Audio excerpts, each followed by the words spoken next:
Good evening. It's the 16th of January 2022. I haven't made any videos for a while because I've been busy. Very, very busy making lots of, jewellery and upcycling little jewellery boxes and finishing off a decoupage project. So finally finished my 3 cases and they're now up in my wardrobe, on top of my wardrobe, looking pretty fabulous. And so I'm making this video because one of the things that was told me when I had my near-death experience, when I had the last surgery on the 25th of June 2019, was I was told that I had to tie up loose ends. So I've reached the point where I've just about finished all my various art projects that were laying around for the last 2 years. So I'm getting there. I've nearly finished my more pressing art projects that have taken up space on my living room floor for a long time. So I'm feeling like I'm achieving something. So there is that. But anyway, the weird thing was I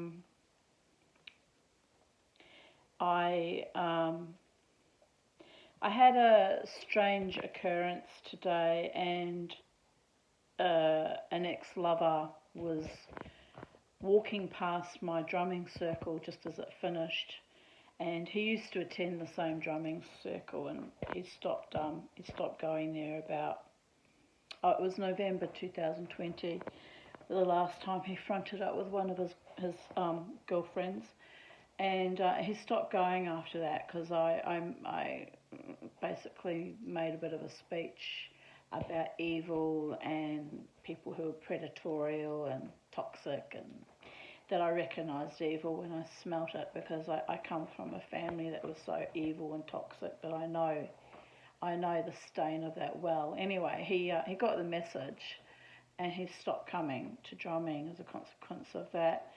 And I was okay with that. Anyway, I last spoke to him. I last phoned him in early July. Probably because I was a bit triggered, quite frankly, because I'd just had another. I was about to have another colonoscopy, and at that same point in time, the week that I rang him, my cat was dying. So I don't even know why I rang him. It was a bit bizarre, but we did speak amicably for about 40 minutes, and he even commented, that we'd had a nice chat, and I'm thinking, oh yeah, a bit condescending and patronising, but we had indeed had a nice chat. And then, as is my usual pattern, I usually don't ring him very often because I realise it's unhealthy and I should move on, and he's moved on, he's got girlfriends or whatever he's doing with his life. Who gives a flying fart, really? I mean, it doesn't matter. But usually my pattern is I call him about once every 4 to 6 months. Anyway, I called him in August, and I called him I think it was November, and he just rejects my calls all the time, which is bizarre given how he'd stated how lovely it was to chat to me. Like, what a fucking hypocrite. But anyway, here's the weird thing.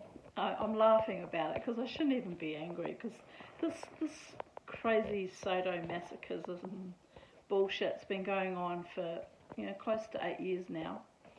But anyway, he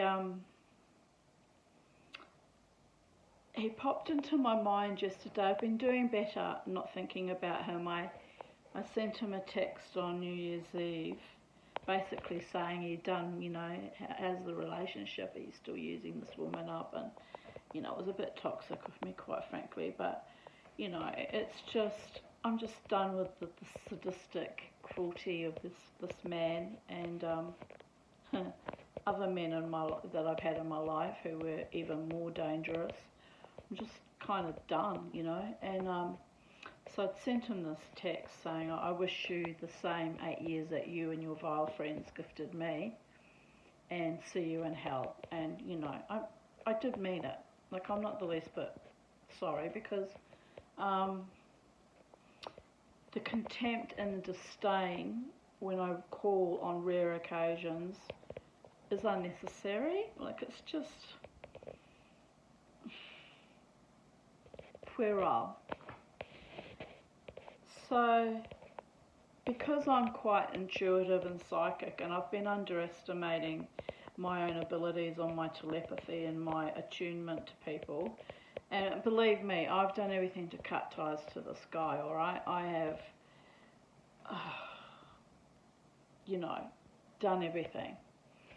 And it goes quiet for a while, and then the minute I start to let go and start being happy in myself and start thinking, oh, you know, I might eventually allow someone new to come in my life, which is, you know, reasonable. I'm entitled to have a loving partner. This guy pops up out of the blue, and it's almost supernatural now. It's getting to the point where it's supernatural. It's just freaking weird. So what happened was yesterday I was watching Afterlife, starring Rick Gervais. He's a British comedian. He's actually an atheist, but he's made this wonderful TV series about a man who's still in love with his wife who's passed away, and he can't let go of her, and he's kind of, you know, got another woman who's very kind and supportive and loving, and would definitely want him, but he holds her at arm's length because he's still grieving for his wife. And so it's kind of a hopeless situation, and it's a very heartfelt but also witty and funny and dark TV series. Anyway, I was watching season 3, and I think it was episode 3 yesterday, and I got triggered because two of the male characters, were empathising with each other, because one was in a relationship with a nymphomaniac who just slept with everything and anything, and was dirty, and like really dirty, as in really, super promiscuous. And he was talking about how her, her private parts stunk so much, and he said that even when he was filming his ex-wife and her lover having sex, the lover's looking at it going, oh, because she stunk so much.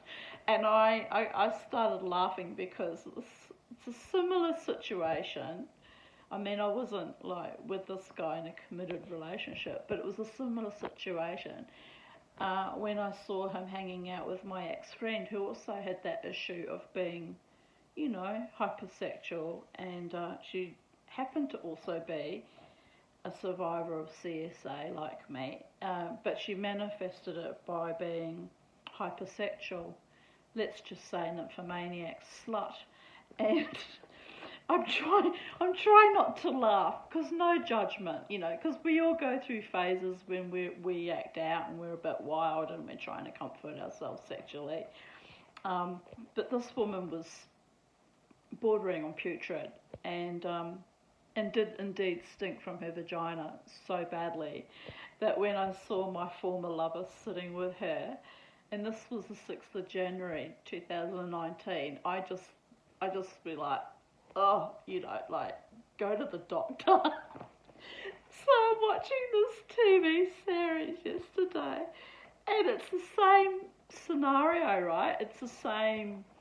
It's almost like being presented to me as almost like a forerunner of, you're going to run into him again. Anyway, so I was watching, and I nearly texted him. I came close to texting him saying, yeah, you better watch Afterlife. season 3, episode 3, and I'll just remind you of the good old days. But I thought, oh, don't be crass, Tanya. Don't be vile. Don't be crass. Don't stoop down to that filthy, dirty, putrid, literally unwashed level. Be a lady. And I'm making this video because the struggle was real. I'm trying to be a lady, but I'm not succeeding anymore. But anyway, the funny thing was, I went to my neighbour. I had a walk around the block, and I went to my neighbour, and I actually was so triggered by watching this episode, because the other funny thing was the other male character says to the guy, he says, oh, you think you're a loser because, your ex-wife is like a nymphomaniac and stinks from her vagina and she's just rotten. He says, how do you think I feel? He said, I was dating a prostitute, and he said, my only comfort to you is like, you think you've got problems, he said, but at least my ex gets paid for, for her sexual activities. So he's trying to make the other guy feel better about his shitty freaking life and his shitty girlfriend and his shitty existence. But it actually came out worse. Anyway, I was dying with laughter. I was just about crying, honestly, because I said to my neighbour when I popped round there, I said, oh, I've just watched this episode and it's just hilarious. And I said, I'm crying because I said, it's like completely exactly what I would say. I'd say, oh, well, at least she's getting paid and she's getting something out of it and she's making a living out of it. It's like, I'm pragmatic and I'm earthy.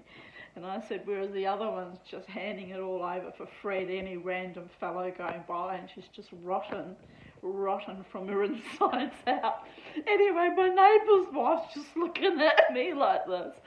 And the elderly mother was just like laughing, because fortunately she's got a little bit of dementia on, but she's 92, like she's seen it all. Women of that age, we've seen it all. We know exactly how life really is. So she's just laughing. And my neighbour's sitting there, the husband, he's just looking at me like this. Anyway, I should have known it was spiritual warning to let me know that I was going to run into one of those two creeps from the past.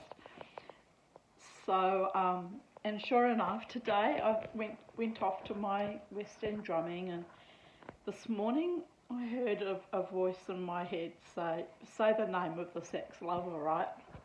And I often get told his name or little warnings when he's going to show up, and I usually push it down because he's not really in my life. For someone who's not really in my life, he's been in my life a long time, but it's because whenever I let go, he just sort of pops up randomly out of the blue and has a little look at me, and it's just nuts, like the whole thing. But anyway, so I had his name pop up, and I said to myself, no, that's just your anxiety, and don't worry about it, Tanya. He doesn't come to drumming anymore. You don't have to worry, And then a little bit later, about half an hour later, the name got mentioned again, and I'm thinking, okay, you just probably triggered because you saw that show yesterday. And I was tempted to text him and go, Afterlife episode 3, season 2, just because it's fucking funny, it is funny, but it's bizarre. It's like being haunted, but by doppelgangers or by people that literally steal aspects of my life, and maybe not the complete truth of it, but enough that it resonated with me so much that I was triggered, right? Anyway, so I'm hearing this voice say his name twice today, and I'm like pushing it down, going, no, let's be rational here. He hasn't turned up to drumming since November 2020, and then he brought some woman who just sat there staring at me like, because like they're kind of so moronic and they have no soul and no personality. They're just like, think it's entertaining to sit there and look at me like that, and you just want to punch them in the face, really, because it's worse than having a dirty, stinking vagina. They've just got dirty, stinking personalities, and they're soulless, and they're perverted, like something really dirty, wanting to come along to someone's drumming group and stare at you with the boyfriend.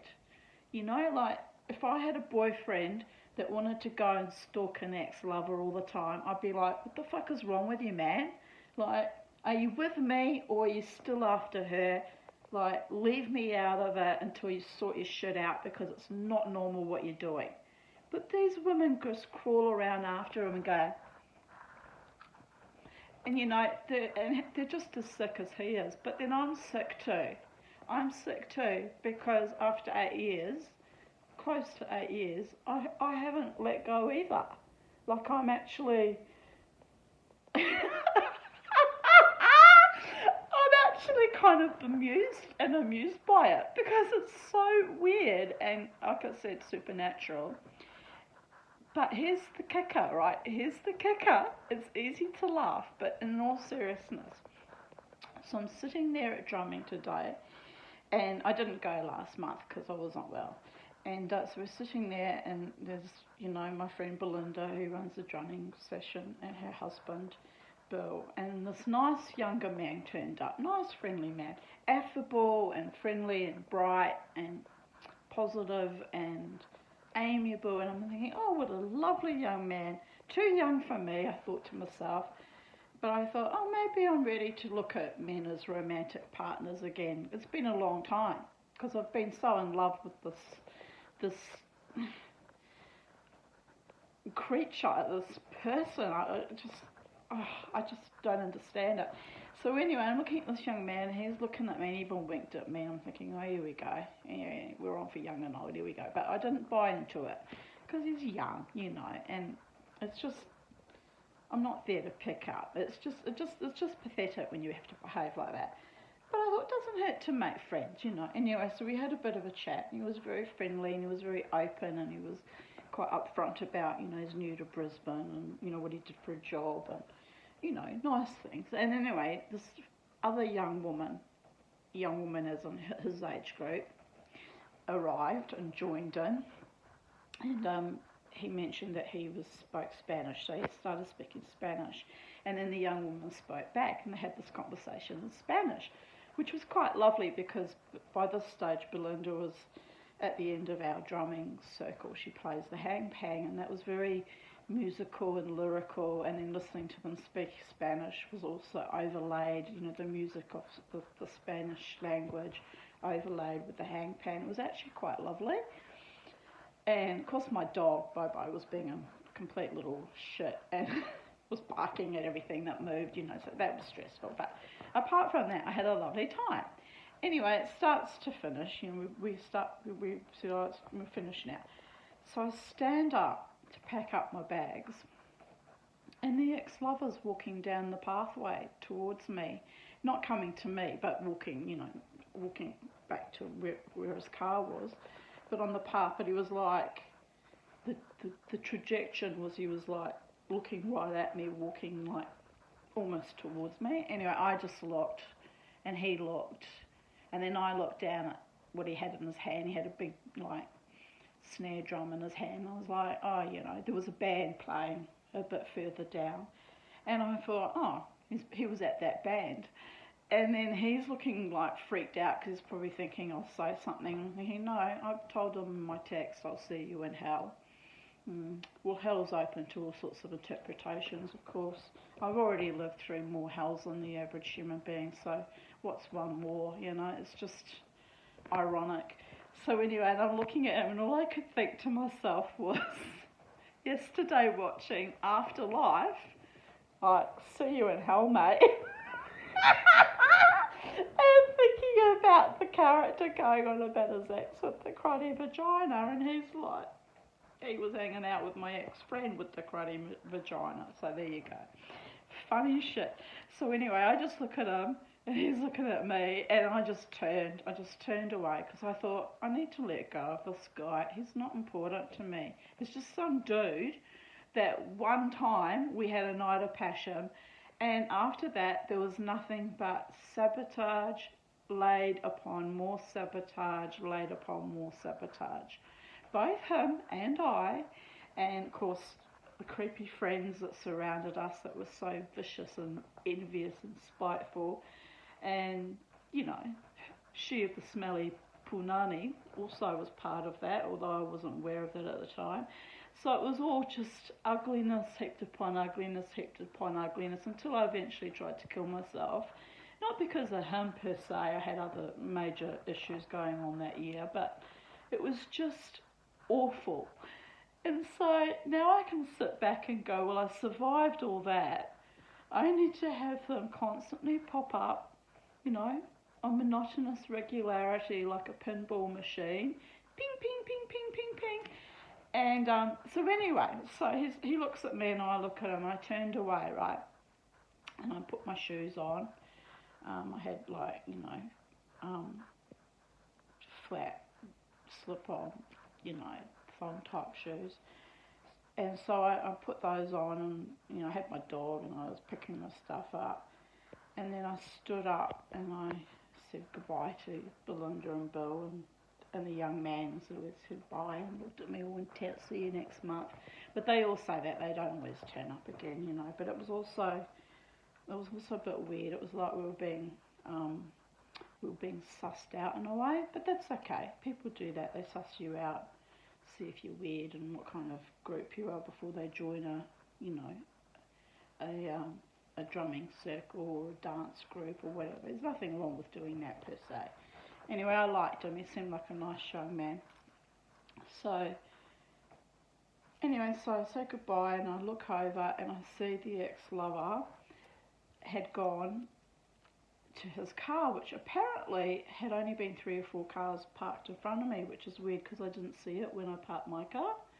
So I don't know if he arrived later and had walked past me while we were drumming and I didn't see him arrive, or if I just didn't see it, whatever. But it was weird that I didn't notice his vehicle, because if I'd known it, I wouldn't have parked near him. I would have parked further down the road. But it didn't matter anyway, because he left before me. And so he's standing there and he's opened his driver's door and he just stands there like a freaking gimp. And I thought to myself, if you still have a level of interest in me, you'll turn around and you'll look at me. And I didn't actually think he would do it, it's just I kind of said it to myself and to his back. And sure enough, he turned around and he looked straight at me. So I just looked and then I turned away because I thought, I'm not buying into your bullshit, A man who loves me is there, present with me, would be sitting on the couch with me, like my dog, beside me, and would be real, would be authentic, would be genuine, would take my phone calls and answer me when I occasionally ring him, because it's not stalking if you ring somebody like once every 4 to 6 months, and usually you're pleasant, you're not ringing them up to offload, you just want a nice pleasant chat. And it goes for my friendships, my platonic friendships too. It's like, it's different if I was ringing these people day and night, 20 times a day, being a pest, like my mother used to do to me, and like other partners in the past did to me. That is annoying. But a phone call once a year going, g'day, how are you, what are you up to these days, and being civil, I don't think there's anything wrong with that, except you're still keeping a channel of communication open. So there is that. It is a bit pathetic in that sense, but it's not nasty what I was doing. So anyway, so he hadn't been taking my calls, and so I wrote him a mean text on New Year's Eve, which I'm not sorry, he kind of deserves that, because I don't deserve to be treated like some sort of filthy freaking animal that doesn't wash her puss. It's like, I don't deserve to be treated like despoiled, used up goods. I'm a bit wild, but I'm by and large a decent woman, So there is that. But anyway, so the funny thing was he looked back and then he got in the car and drove off. And I thought to myself, yeah, go. Just go. Don't come near me ever again. Let it go. I've got to let it go. And of course I've had a little bit of a spin out and I've rang my friend who's a medium and very, very kind, supportive woman. And she said the same. She said, Tanya, you've got to just cut ties every time you think about him. You just got to say, no, I don't want you in my energy. I deserve better. I deserve someone loving and genuine and who values me, and someone who's important to me, who doesn't let me down, you know. And I told her that I've been doing I am affirmations and manifestations, more for my own mental health than actually expecting them to work per se, you know. But I've been doing the I am healthy and I am wealthy, and by wealthy I mean having, you know, more than just barely enough to live on, and however that manifests for my most beneficial outcome. And I've been doing the I am truly greatly loved manifestation. So it's kind of funny that the ex-lover pops up almost like a gopher out of a gopher hole. You can go clock. Because, yeah, that energy, that bond between us clearly hasn't dissipated yet. Because, you know, the pre-warning already yesterday with watching that TV show that perfectly paraphrased exactly what happened with him, and I won't name her, but she's disgusting. It's just funny, you know. It's I've reached the point where it's funny now, where it wasn't funny at the time. It was absolutely heartbreaking and degrading and soul destroying, and I just flicked them off and just said dirty, dirty, dirty, because it was dirty. And here he is, 2 years later, popping up again. Pop, pop, pop, pop. You know, and the funny thing is I had a friend who was also a bit of a medium and very good at reading cards and things. And she'd actually said to me, this was quite some years ago now, 5, 6 years ago, she said to me, he's not going anywhere. He's just going to keep circling around. And I actually thought at that time it was silly, but the proof is in the pudding, you know. I mean, I don't even have communication with him in any physical sense, not on the telephone, not by text, not by, you know, email. But we have this freaking telepathy where I knew, without knowing, that I was going to run into him today. And I was genuinely shocked because he didn't come to my drumming circle that I attend, but he walked right past me at that park where we sit. So I was genuinely shocked at that because I would not have expected that in a million years, that he would be there. So I want to put it out to the universe and the angels and the fairies and the spirits that love me and the ancestors that love me. Thank you for showing me true hearts and minds. Like, it was interesting that he turned around and looked at me. I'm sure it was just idle curiosity or anxiety that I might run after him, which I wouldn't because I have respect for myself, bottom line. But it was just odd, you know, this man that's played all these cruel games. And then, you know, I've been angry about it, but then I'm thinking, well, you know, my best friend of 30 years has started playing similar cruel games with the telephone, and it's like, it's hard for me, you know. It's like I already have this feeling of abandonment and rejection and contempt and condescension and just awfulness from this other man, and then when my friends do it too, it's like, it's just too much. So there is that, but you know, I love my friend and I forgive him because I know he's not well at the moment, and this COVID paradigm is just hellish and it's affected everyone's mental health. So I can forgive him, but I'm reluctant to be overly forgiving and compassionate to the ex-lover because what he did was like overtly malicious. You know, it was just too much. But then today I kind of, when I saw him look back at me, like, I thought, you poor schmuck, you're just so soulless and acopic and empty. you don't know what to do with a fully fleshed wild woman like me, and quite frankly, who does? Like, hello, there's a reason why I've been single for 27 years, because I'm just not willing to accept being treated like trash or second-rate goods, or, you know, used and abused, or cum stained on, or treated like filth, when all I did was fall in love with monsters. And I'm looking forward to the time when, and I'm laughing because it almost seems improbable and impossible, but I'm seeing now, like, you know, the nice man that came to drumming today, that was lovely, and not last month, I didn't attend last month, but the previous few months, there was some nice men coming, and I thought, I can see now that my manifestations, asking the gods and the angels for, you know, someone who truly, deeply loves me and gets me and respects me and makes me a priority in life, like chooses me and is happy and proud to have me on their arm and be seen with me in public, and doesn't treat me like I'm just some dirty, washed up old scrubber that's worthless, like my other partners have done.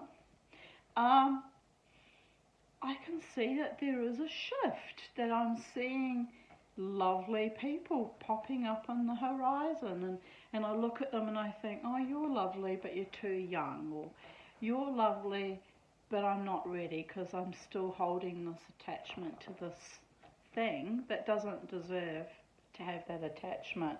And don't worry, my psychiatrist and I have thrashed this out over the past 8 years many times, and he's been wanting me to move forward too, but I just haven't been able to, you know. And I don't know why.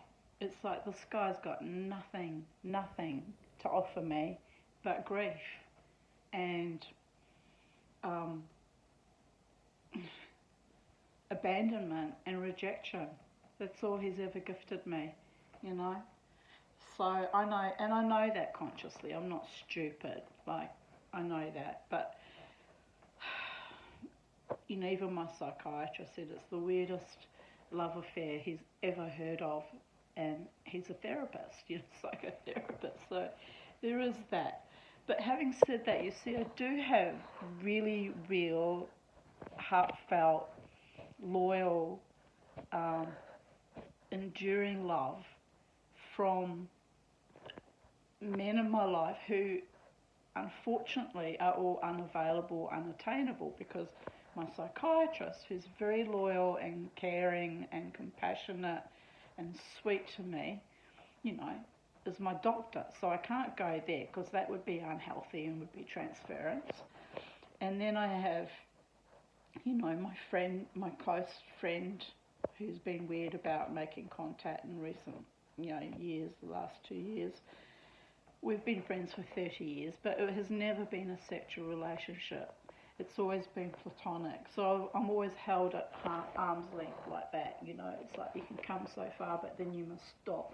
And so, and I learnt to like navigate that, because, you know, that not everyone has to be, you know, wanting you physically and sexually and be in love with you. You know, there's so many forms of love, and I've had the most beautiful men love me platonically, you know. And then I've got the love of my dog over there, Beauregard.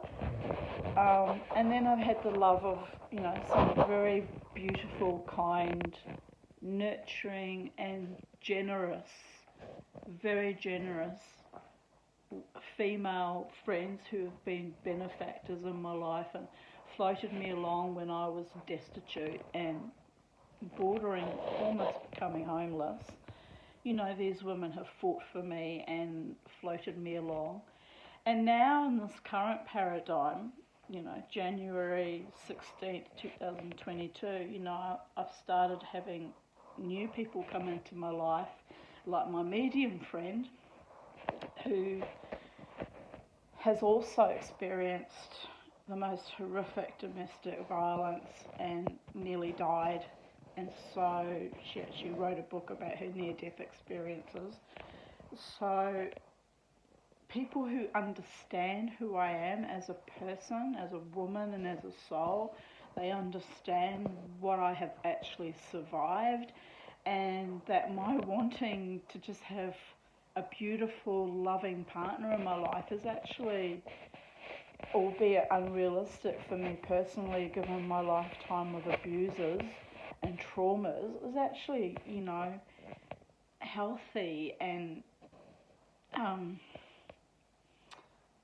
hopeful and yearning, even though a big part of my psyche goes, no, these people are just out to get me. They'll just take me down again, and I'll go down that rabbit hole, and I'll just be like walking through the valley of shadow of death again. And I know that because that's been a repeat pattern in my life, and each time I've opened my heart to someone new, it's been a very risk-taking, scary,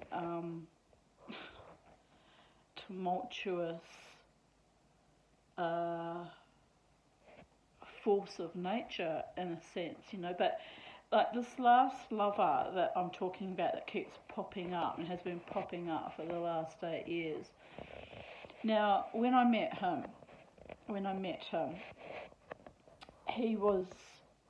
his entry into my life was actually predicted or kind of ordained, I guess would be the word.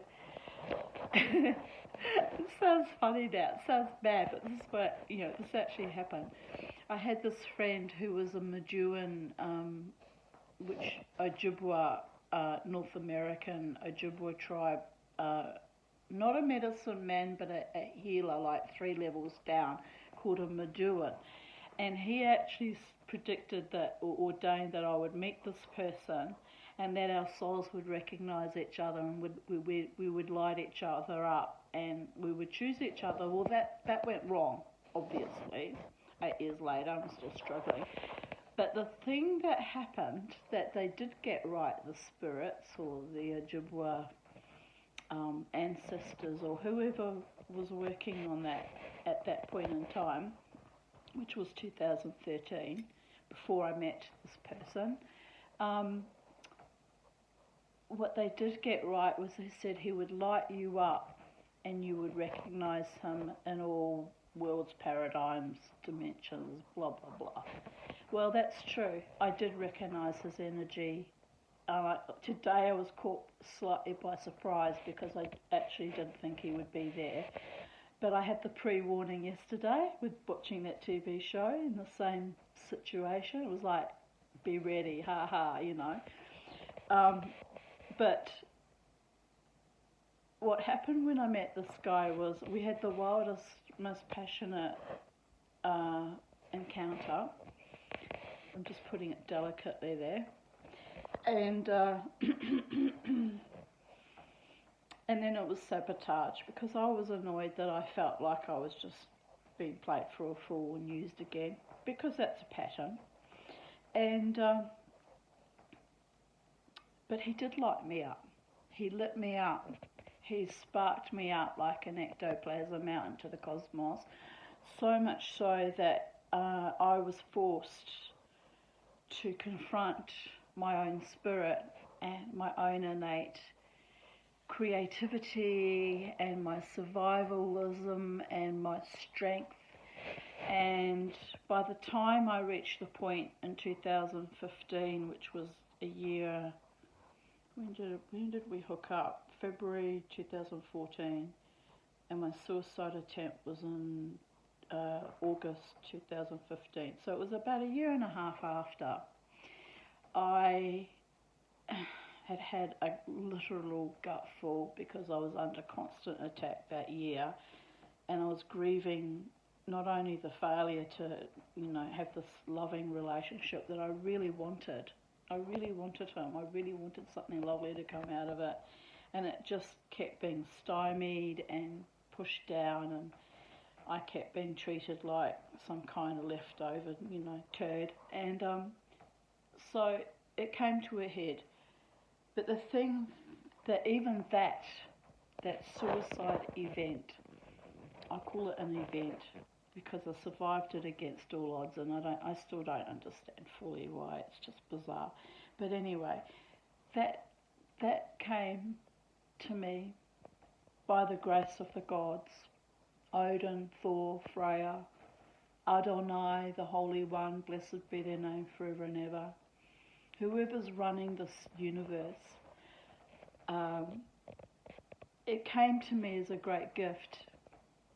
I mean, it was traumatic and harrowing and distressing to my close friends, and because they nearly lost me that day, and I nearly lost myself, you know.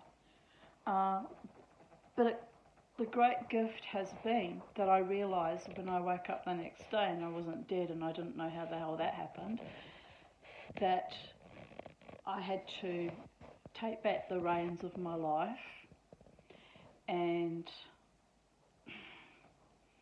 do what I was doing at that time, you know, had been doing at that time for a couple of years already, and just carry on and kept dancing in the clubs and the casino, wildly, triumphantly, berserkery, just carried on. I think, you know, the week after my suicide attempt, I was out dancing again, and I painted a teardrop under one eye. And a teardrop usually means you've murdered someone or you've been involved in someone's murder. But for me, it was like, I'm alive against all odds, and I've murdered myself, but I've come back from it like a phoenix rising.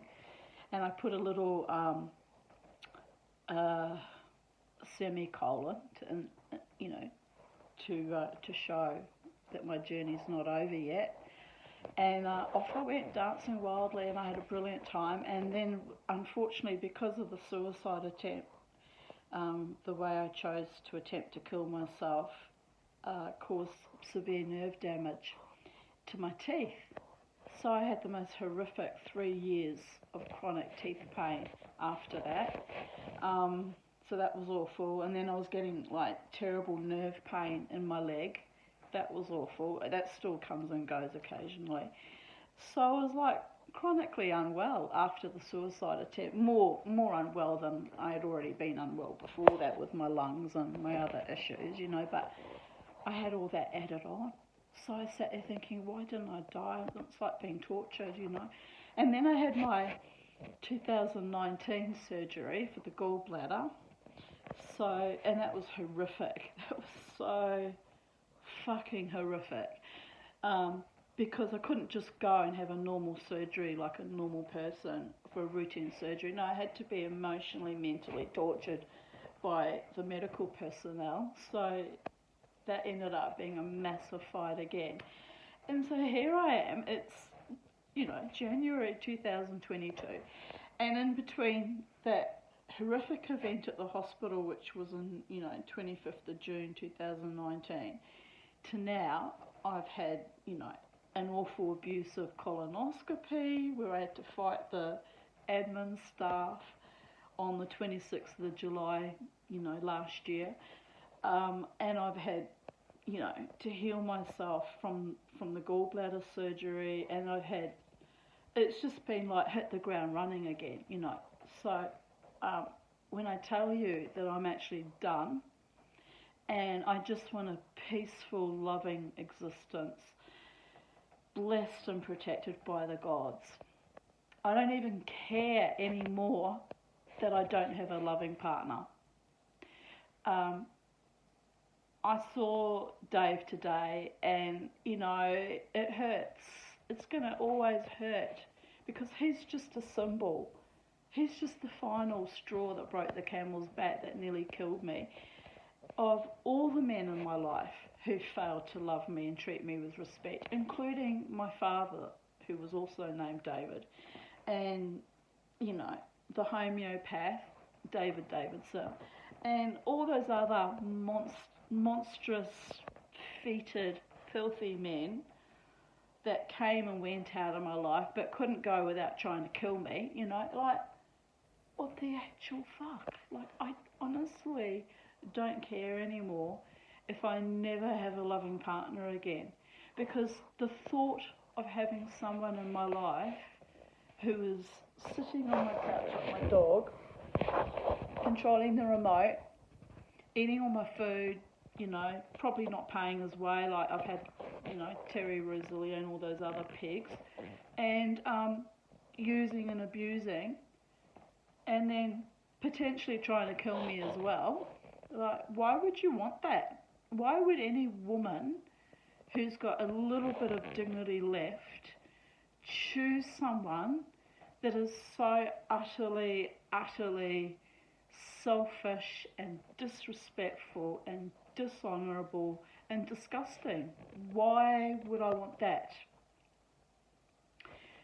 So I'm actually quite contented in my little life now. I mean, especially since I got my floor back, and my art and craft projects are nearly all up to date. I'm just finishing off the little wooden drawers that I'm painting at the moment. I'm ready for my life to blossom again. And, maybe I might meet somebody wonderful, and maybe I won't. And I'm okay with that. I'm happy just to live in my little house in peace and contentment, watching weird TV shows that unfortunately do trigger me a fair bit because I've lived those nightmares and those dreams. And some of it, yes, that was weird, I heard that. Some of it was funny and some of it was just awful. But, you have to laugh. And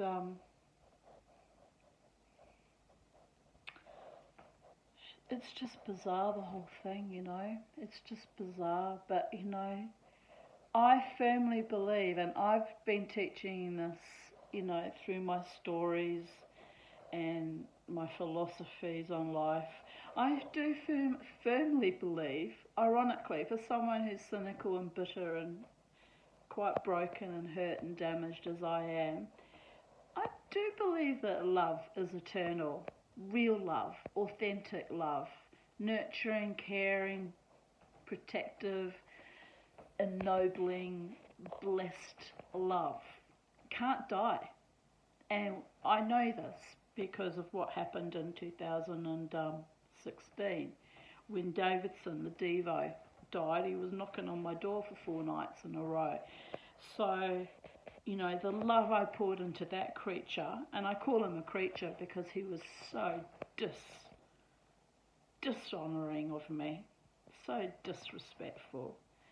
When he died, he couldn't enter, heaven or Valhalla or the next dimension without slamming on my door night after night after night, wanting my attention, possibly wanting my forgiveness. But I don't forgive easily. I'd like at least a sorry and I'll do better. A change in behaviour. So I'm putting this video out to the universe. If you truly love me, you know who you are. If you should stumble across this video, I don't assume that you watch my stuff. But if you truly love me and you truly want the best for me, you truly wish me well, come to me and say sorry. And if for whatever reason you can't be in my life because of your own anxieties and phobias and traumas and bullshit, like, I get it. But tell me, talk to me, let me know. Don't play fucked up games trawling past me at West End drumming circles. Don't trawl past me at Woolworths down at White's Hill. Don't trawl past me ever. Just wave me goodbye and go on your merry way. Not everyone has to love me and be my partner. It would have been nice if I'd had one decent, genuine, loving man. It would have been nice. But that wasn't the cards that were played out for me. So, you know, I accept that. I don't like it, but I accept it. But here we go. We're trapped in this kind of symbiotic dance now, like the tango, where you fling the partner across the room. And she tries not to fall into a flower pot. You know, I must laugh. I had this Italian lover once at the casino, and he was totally, you know, it was never going to work out with him either, because he had a partner at home, so he was actually cheating on his wife, and then coming and trying to screw all the women at the casino. Anyway, I fell into that trap, and at the time, it didn't sort of bother me too much because I wasn't in love with him, and I knew it wasn't gonna cause any damage because I wasn't gonna get involved with him, you know, like. But anyway, when I first met him, he was dancing with me and he dipped me and I fell on the floor, and he fell on top of me and he said, "I fell for you." And he'd turn up every couple of years and go, "You know, I fell for you, Tanya." And I was like, "No, you fell on top of me, you idiot. Like, there was nothing about you falling in love with me. You literally tripped me up, threw me on the floor and dry humped me." And he just looked at, because that was actually the actual truth, you know, and he was like, "But I fell for you." And it was so funny because when I met this last guy that won't leave my energy completely, he was so jealous of that Italian man. And I said, "What are you jealous of? The guy's not available. He's got a partner. Like, he's not. He's never going to be my lover or my boyfriend or my husband, or he's just nothing to me. He's just some guy I dance with a little bit erotically and have a bit of fun with, and then I throw him back into the cesspool of sordidity that was at the, you know, Live White Bar at the casino." I said, "It's not fun. It's not my man. You know, like, you're as close to being my man as you could get because I'm still strung out over you, you idiot." But anyway, he doesn't get it. So, and his insecurities and paranoia that I was going to sleep around on him. Well, we didn't even have a committed relationship. And if anyone was doing the, you know, playing the polyamorous bullshit game, was him, shoving girlfriend after girlfriend after girlfriend in my face, expecting me to, like, be cool with it. It's like, no. It's just trashy and tawdry and filthy. Like, sleep with whoever you want. Like, that's your business. But don't bring them like trophies to where I'm sitting minding my own business at the casino or at other, you know, pubs where I was dancing, or to drumming circles. It was just creepy and inappropriate. But he's too dumb to see that. That's not my problem. But anyway, that's in the past now. I'm going to let it go. I'm going to let it all go because it's not important.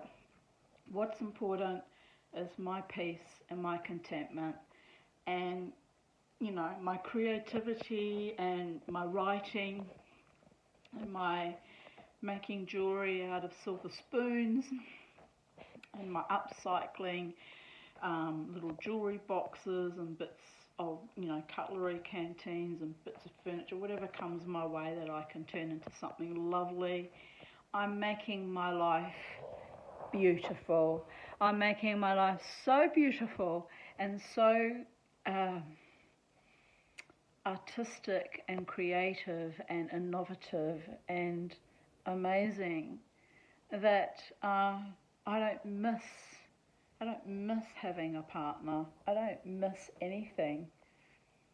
I'm busy, I'm occupied, preoccupied, and I've been doing that. I've been very creative the last couple of years, but in particular the last couple of weeks. So much so that I crashed and burned with some kind of hypomanic exhaustion. I was just like done. But I'm still, like, you know, yesterday I made this ring. I don't know if you can see it. This one. And, you know, I got out a few EPNS forks that aren't worth turning to jewellery, and I made them into plant labels. So I did a couple of those today. So even though I've sort of crashed and burned and I'm actually quite exhausted, I'm still every day make a few little things, whatever I can do with my limited energy resources. So there is that. Like, I don't need a piece of shit man who's false and fake and absent and rejecting and abandoning. I don't need that. I had that with my family of origin. I had the utmost epic abuse. I don't need another one like that, pretending to like me while he rules on top of me in bed and then fucks all my friends. I really don't need that. Or someone that puts me down and tells me that I'm ugly and filthy and whatever, dumb, stupid and crazy, and takes all my money and business and destroys me like my husband did to me. I don't need that. I can do better than that. Quite frankly, as I proved with my suicide attempt in 2015, I would rather be dead than allow one more bastard or monster into my life. And, famous last words, because I still have allowed them into my life, in one form or another.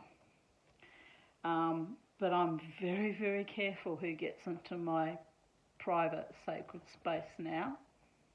Very careful. I had a man interested in me, not last year, but the year before. And he was mad keen, really mad keen. He was a nice looking fellow. He was a Māori guy, nice looking man. But he just kept saying, I want to come and see your art. I want to come and see your art. I can't wait to come and see. I thought, you're not interested in my art. You're interested in my something else. Anyway, so I flicked him off. But he was the last person that was actually really mad keen, like to the point of madness. And I thought, oh, here we go. This is going to be another nightmare. So I didn't go there. And maybe I should have. Maybe I should have given him a chance, because he was really, really genuinely keen. But the trouble is, when men are too overly keen, I get triggered. I think, oh, what's going on here? What's their agenda? What do they really want? Who are they? And what's the end game? And it's terrible that I have to live like that. But it's with my complex PTSD. It's just the way it is, I just have to be aware that most men that have come into my life were not nice, kind people and did not have my best intentions at heart. Bottom line. So I deserve better than that. If I'm going to be in a relationship, sexual or otherwise, with a man, I need to be able to trust them. And they need to know that they can trust me and treat me with dignity and decency, and not have these weird schoolboy little fetishes and insecurities and pathetic behaviours that just make them look utterly, utterly crass and stupid. Like running around with my ex-friend of the stinking vagina. I mean, come on, seriously? Are you serious? Yes, they were perfectly serious. But anyway,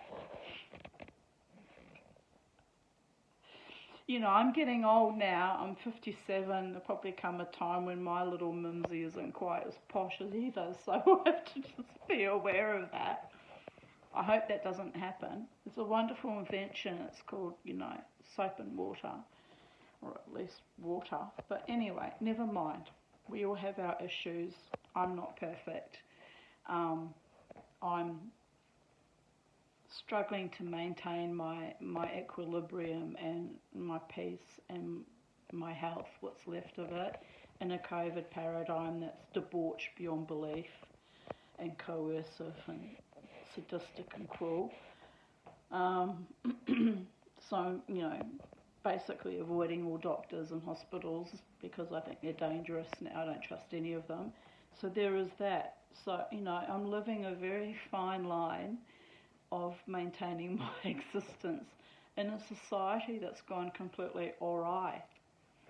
So the last thing I need on top of all those issues is another henchman who's cruel and sadistic.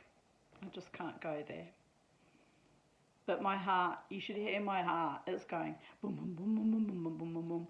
Because the heart wants what the heart wants. The heart's like, you just don't know. It might work out one day, a miracle might happen. No. I don't think so. There's been plenty of opportunity for that miracle to happen. It hasn't happened. So it's time to let it go. Peace. Good evening. Be well and prosper. Stay safe in the COVID paradigm. And if you love me, wish me well and let me go.